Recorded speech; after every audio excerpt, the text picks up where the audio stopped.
tips you giving out today. That's the way to do it. I gotta deliver the tip. Yeah.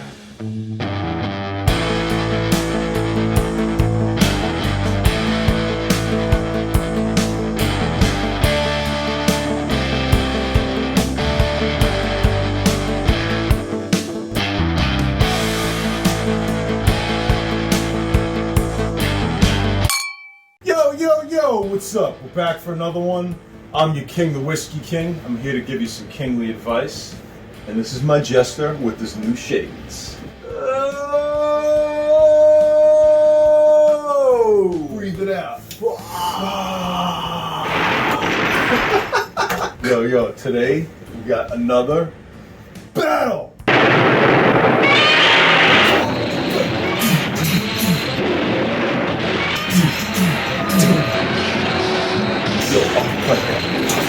Before we get started, hit a like button, maybe you just could subscribe or something like that. I mean, you're watching the video anyway. Yeah. Just like scroll down. Because it helps us a little bit. Hit that thumbs up button. Hit that bell so you know when we're coming out with more content. Exactly. Stuff, so we're on Instagram at Whiskey King Reviews if you want to check it out there too. We're going to be posting content on there and YouTube. Yeah. So this battle that we're bringing you today is the battle of the 23-year-olds. 23 is a good age. Yeah. Oh, wait. Were you thinking I was talking about chicks? That was a big fight. Big right hand. So when it comes to whiskey, it's actually ancient, especially for bourbon. So we're going to be doing the Pappy Van Winkle 23, battled against Evan Williams 23, battled against Elijah Craig 23. A couple things about these 23-year-olds. So bourbon is always made with a brand new American oak barrel. Scotch is usually a previously used barrel. So why that's important is brand new wood can influence the whiskey in a way that used wood can't. Sometimes it could be over oaked, over tanned. And what's going on here is that if you let it sit for too long, it could just, turn a whiskey way past its sweet spot. Too much tannin is no good. I tasted 12-year, 15, 18, 21, 25, and 32-year. There could always be a sweet spot. So what we're looking for today that money shot is to see is 23 years too much and who's doing it best. So we'll start with the Elijah. This is a Heaven Hills product. It's 23 years old. It's 45%. This is a 78% corn, 12% malted barley, and 10% rye. Now the MSRP on this is $200, but you probably won't find it for $200. The King had to pay $400 for it. Now in certain areas I might overpay a little bit just because the rarity and it's really hard to get. Now what most of these distilleries do is they'll find a sweet spot in the rick house where they age this stuff and typically put it lower, not higher up. So it doesn't evaporate as much? Yeah, that's why some of these are lower proof. I wish they would come out with like a cast strength super old bourbon, but I don't think anybody has yet. But these are really the only ones that are normally available, not like a one-time release, that are all 23 years old. There has been some older ones like Parker's Heritage or Heaven Hill 27, but those are typically one-offs, like they do it once and that's it. This is a single barrel, so this could be good or bad depending on the batch you get.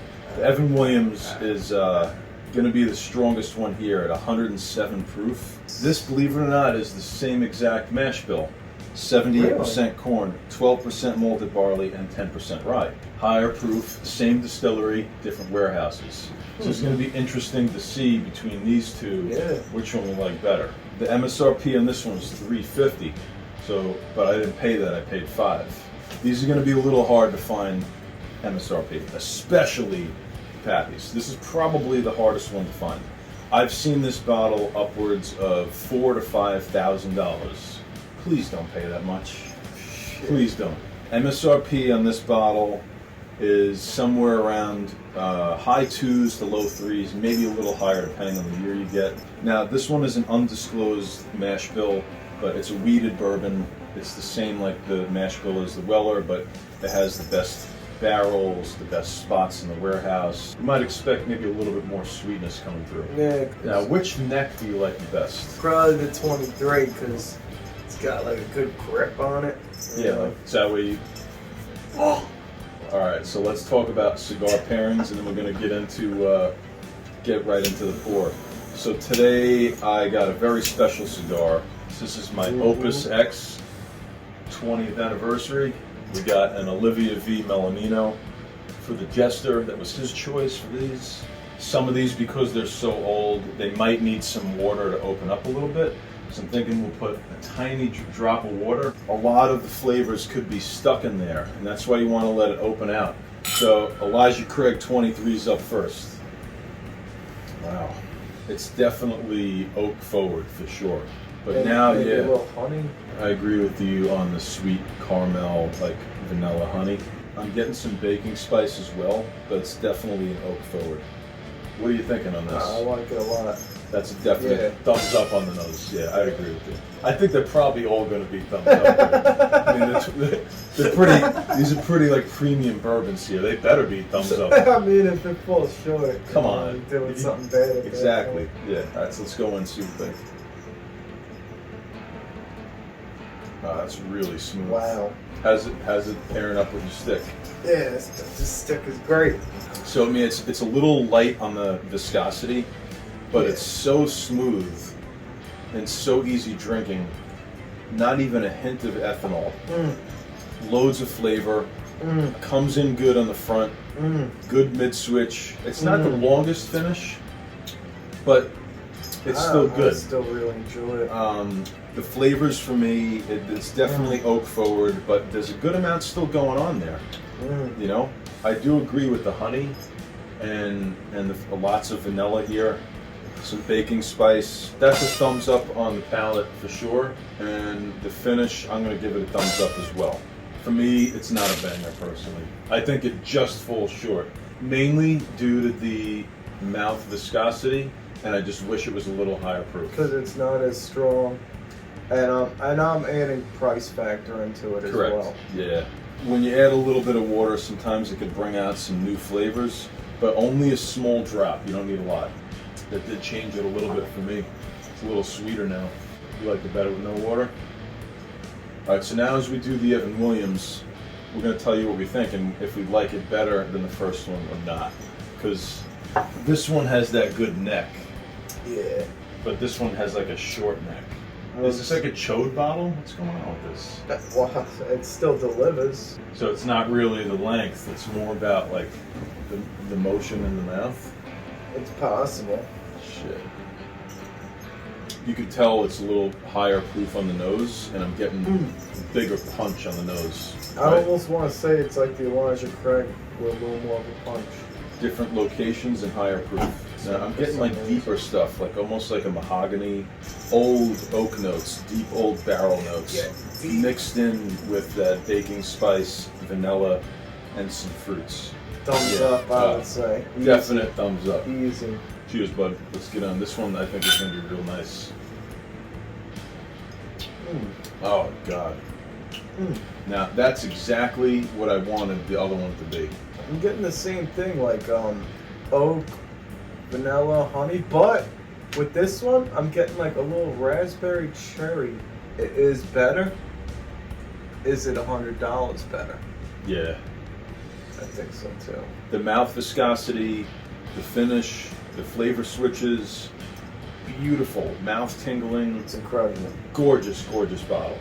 There's oak in there, but each particular flavor profile, like some of the fruit notes, the baking spice, like some cinnamon, vanilla, some caramel, each one is a little bit more distinguished, where the Elijah, it was lighter on the palate and more oak forward for me. Where this one is not as oak forward and definite more flavor of other notes coming through, and that finish is way longer. Yeah. I think that's an easy thumbs up on the palate. What do we think about the finish? A thumbs up all around. Yeah, this is definitely the front runner so far. I'd honestly give it a notch below banger status as well, because it would be so hard to find it. I'm going to disagree with you on this one. Here's why. some of the bangers that we say are bangers, they're all going to be difficult to find, and some are going to be very expensive.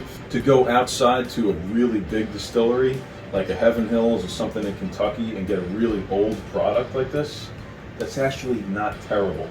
Okay? So for me, yo, you ready for this? Oh, it's a banger!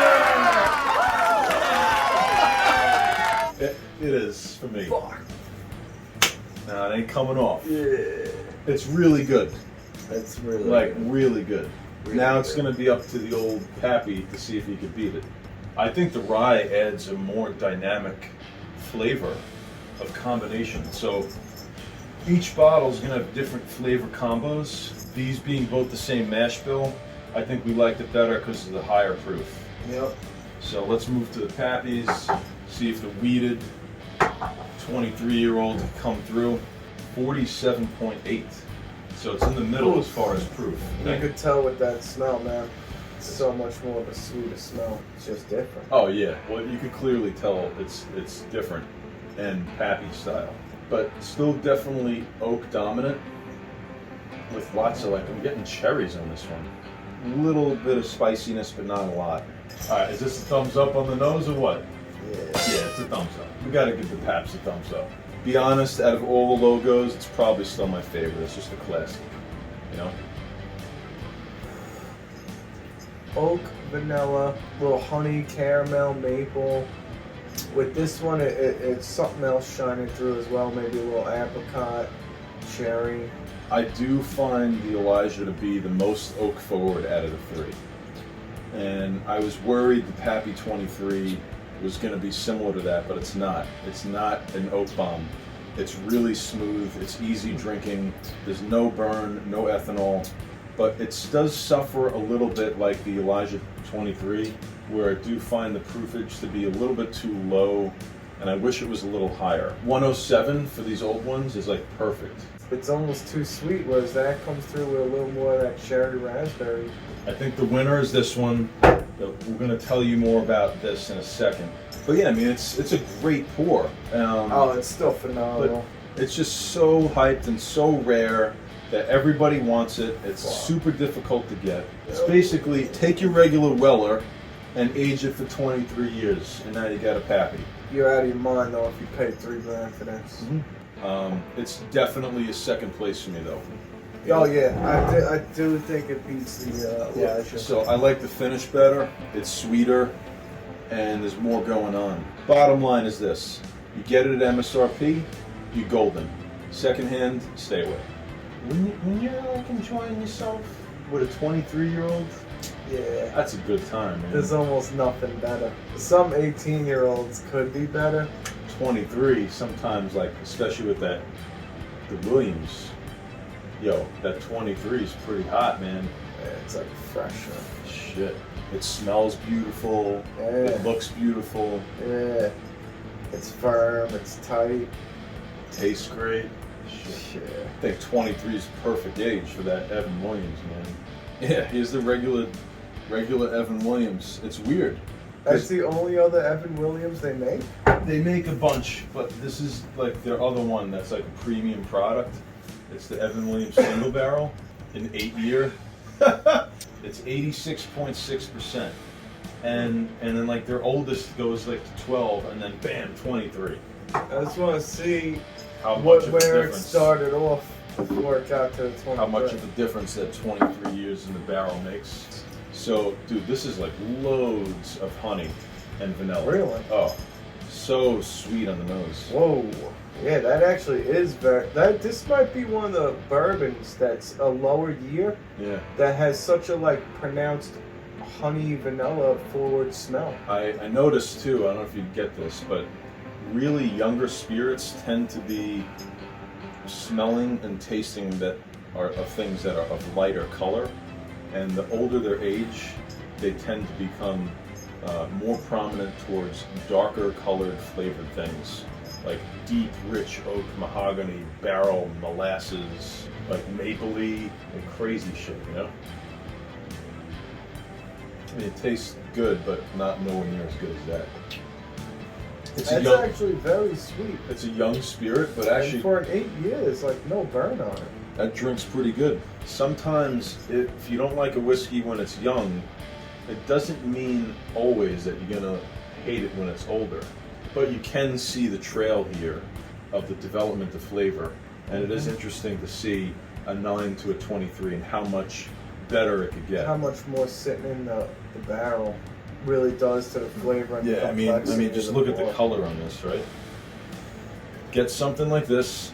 It's like a wine preserve. Inert gas. Inner gas. Inert gas. So what you do? Say you're not going to drink this for a while. Okay. You pour. Put some of this in here. Put the cap back on. It's going to keep your whiskey fresh. We hope you enjoyed this battle of the 23. Evan Williams, like I said, is the champ here. So cheers to the champ. Make sure you keep staying tuned. We got more and more coming. Cheers. Mm-hmm.